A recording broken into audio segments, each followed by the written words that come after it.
Darryl Edwards, the founder of Fitness Explorer Training and Nutrition based in London, England. Author of the book Paleo Fitness, an avid travel hacker and a keen entrepreneur. Let's give him a big round of applause.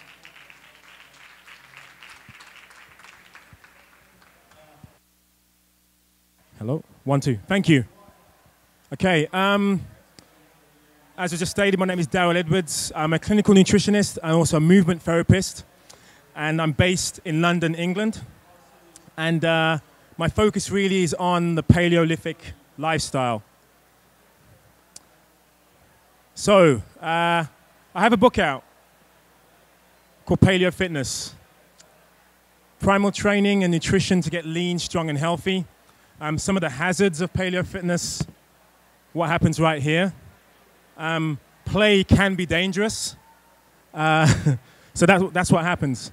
But I have a book out. I'm currently working on my follow-up book, which is going to be about play, primal play, most likely. It's going to be on the Primal Blueprint publishing label. So, but let's get serious now. We do have a global problem. Non-communicable diseases. About 68% of all deaths globally are due to NCDs, lifestyle diseases.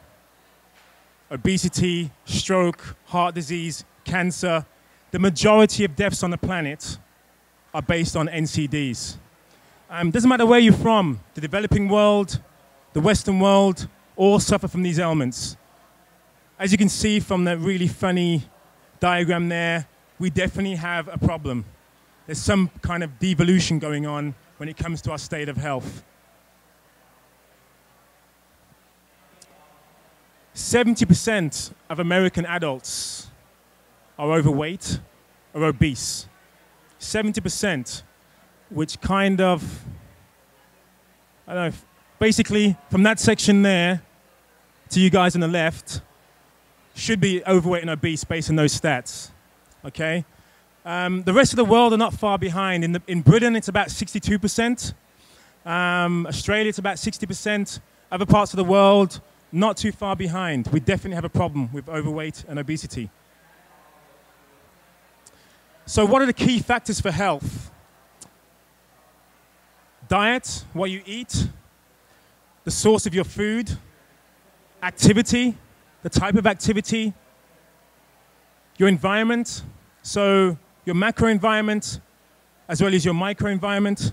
So basically, whatever you do with the people that you love, people that you hate, is all part and parcel of maintaining a really healthy environment. It could be the amount of toxins that you're exposed to, the amount of alcohol you're drinking, if you're a smoker, if you maintain really poor and healthy relationships. That's what your environment is about. Another important factor is sleep. Of course, we need to sleep. 8 hours, 9 hours a night of restful sleep is extremely important. When I was looking for the definition of health, I looked at the World Health Organization, which stated that health is not just the absence of disease, which is what I used to believe health was. If I'm not sick, that means I'm healthy. Of course, that's not the case at all. True health is the absence of disease, the absence of infirmity, but also complete well-being in relation to social, mental, and physical state. Complete absence of sickness and infirmity, and well-being when it comes to mental, physical, and social status. So what's happened? For a lot of you, you're well aware of this timeline. A couple of 100,000 years, we lived in the Paleolithic era. About 10 to 12,000 years ago, we encountered agriculture, animal husbandry. There was a decline in movement, there was a decline in the type of foods and the kind of nutritional quality of our foods, the Industrial Revolution, the fast food generation, the last 25, 30, 35 years, the low-fat revolution, processed foods being predominant, and that kind of decline has led to an increase in poor health. Again, looking at this pie chart, most of that expanse of the pie chart, 99% of our time has been existing as hunter-gatherers. 1% or less than 1% of our time on this planet has been as basically looking after animals and grains and manufacturing food and processing food fit into that 1%. So I'd like to ask you all a question. I think it's really important for us to define what the paleo lifestyle means to us. So all of us here, I'd like to think for about 10, 15 seconds, discuss it with somebody next to you, what paleo means in one sentence. Go ahead. One sentence. What is paleo? What's the paleo lifestyle? In one sentence.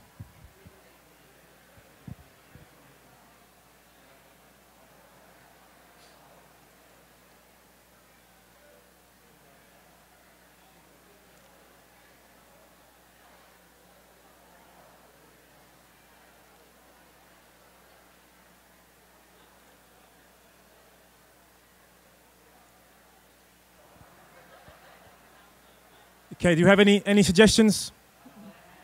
Because I kind of want to write this down because I often get asked what does paleo mean? And okay, thank you.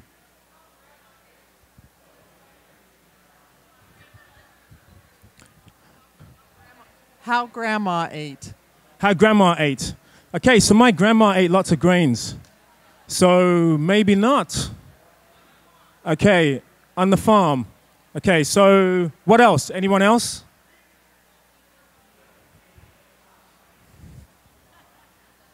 Eating real non-processed food. Eating real non-processed foods. What do we think about that, everyone? Is that what paleo is? Doesn't include lifestyle. Agreed. I shouldn't be running around with my concussion. No, I know. Whole and natural. Just anything that's whole and natural. Was that with a W at the beginning or with a H? Uh-oh. Okay. Whole and natural with a W. How does that sound? Okay, so guys, think about it. We've got, 50, 60 people in the room. We can't adequately define what the paleo lifestyle is. Really? Is it really just about food? Is it really just about what our grandmother ate? Is it really about something that's whole and natural? Is that what the paleo lifestyle means to you? Really? So what is it? Being happy as a result of being part of a community that eats whole food together and exercises and has fun. Okay, what do we feel about that? Do vegans have that as well? Would they give the same answer? They probably would. I'm going to say having a connection with the earth, both through movement, through the food, through activity, through sunlight, a connection to the earth. Thank you. Okay. Well, one more. I just think it's living in a way that's congruent with my body and my soul's true needs. Okay. So, if I was new to paleo, or if I was asking the question to a friend of mine who was doing paleo, and I said, well, what does paleo mean? I struggle with giving that answer to individuals, but I believe a very holistic one is important. For myself, it's really about taking the best of the past, the best of our ancestral heritage, and that's whether it's food, movement, the type of wisdom of the ancients that we can apply today with the best of today. That to me is what the paleo lifestyle is about. But it's very difficult to define. In terms of studies, the paleo diet, this is a fantastic study. There's only 9 people involved, unfortunately. But it's the only study that matches the paleo diet with a calorie-matched diet. And within 10 short days, anything you can think of in relation to blood work is improved. Arterial function, triglycerides, total cholesterol, blood pressure lowers in 10 days. Another study I found, Dr. Lindberg from Sweden, 13 people. This one was a crossover study for 3 months. people suffer from diabetes, type 2 diabetes. And again, you can see from a diabetes sanctioned diet, high in grains, low fat, there were some improvements. However, after paleo, again, across the board, improvements in health across the board. These individuals actually worked through 3 separate diets, and paleo was always on top. This one's my favorite study. Impact of physical inactivity. 54,000 individuals over 8 years. If you look at this, you will see that in relation to premature death, which is what this study was looking for, what was the biggest contributor to premature death? Inactivity, low fitness. Over smoking, obesity, hypertension, which is the second biggest killer globally, hypertension. Low inactivity actually was a bigger marker for premature death than almost anything else you can do. And that took into account the diet you were on, demographics, every single aspect of your lifestyle was taken into account with this study. One of the most comprehensive studies ever, and hasn't really been refuted. Physical activity. So, this is what we should do now. Pop along to your local supermarket with your spears and hunt for your food to increase the levels of activity. So, a little story about me. That used to be me. Old, frail, fragile. I used to kind of walk like this. I'd get out of the chair like this. Oh. You know, it's kind of old man groans and moans. I didn't really look like that, but I felt like that. I felt like that guy. I showed this slide last night at the presentation. People said, was that your dad? Was that really you 10 years ago? That's about 10 years ago. Was that really you? Yes, it was me 10 years ago. I didn't look like that, but I felt like that. I suffered from high blood pressure. I was pre-diabetic. I had chronic low back pain since my 20s. I had very high risk of heart disease. My mother had a heart attack at 60. My brother had a heart attack at 41. Didn't look really good for me. What else? What else? What else? What else? I was iron-based anemic.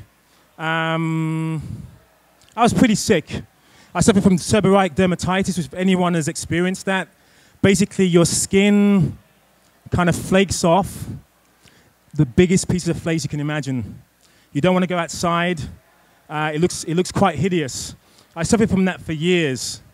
I went to my doctors, had a full, blood panel, hormone tests. We call it an MOT in the UK. That's what I had in my kind of early to mid-30s. And I was told basically I had to do something radical in order to change my lifestyle. I said, doctor, what should I do? And he said, you need to take these meds because you're on a low-fat diet already, which is healthy, of course, and you already exercise. So there's nothing else you can do. You don't drink, you don't smoke. You need to take these meds. How long do I need to take these meds for? The rest of your life. I was like, there's got to be something better. Well, the answer for me was old school paleo. Because I studied paleo about 2005, my reference was Lauren Cordain's book, The Paleo Diet. The book that people love to hate now. But I still love his book. I still follow that original prescription pretty much. I'm probably the only guy in paleo who doesn't eat bacon. I don't eat pork. I don't do coffee. I don't do dairy, so I haven't changed my diet to include dairy now. I actually predominantly have lean meats. I do have many reasons for that, but I still have a preference for lean meats. In terms of my macronutrient profile, I have 30% roughly carb, 30% protein, 30% fat, pretty much, since 2005. I don't do legumes. I try and have a 2-to-1 omega-3 to omega-6 ratio. And I also include a lot of vigorous activity, especially play. This is the kind of paleo template that I follow. And this is me now. So someone who struggled to get out of bed because they were always in pain. For somebody who hated exercise, who now loves to play. For somebody that people meet me now after 5 or 10 years and they go, you're kind of getting younger every time we see you. What is it that you're doing? And I kind of go, I'm doing paleo. I'm doing this kind of really crazy lifestyle called paleo. And they're like, tell us a bit more about it. And I can't find the definition that really works, as we all kind of found out earlier. But I try and explain what I do. And I try and get people to come out and play with me. So this is me now. In terms of some of my clients and I work through an old school paleo protocol, old school. This is one of my clients. Day 1, 3 months later. That's my kitchen, by the way. Yeah, but yeah, 3 months, old school paleo prescription. And his blood work was fantastic. He had a metabolic age of 54. He was 37 years old. His metabolic age became 28 3 months later. Pretty significant difference. Here's another client of mine. Believe it or not, this was 2 months, 8 weeks. She went from a size 16, UK size 16, which I think is a US 12, I believe, a UK size 16 to a UK size 8, which I think US 4, is that right? In 8 weeks.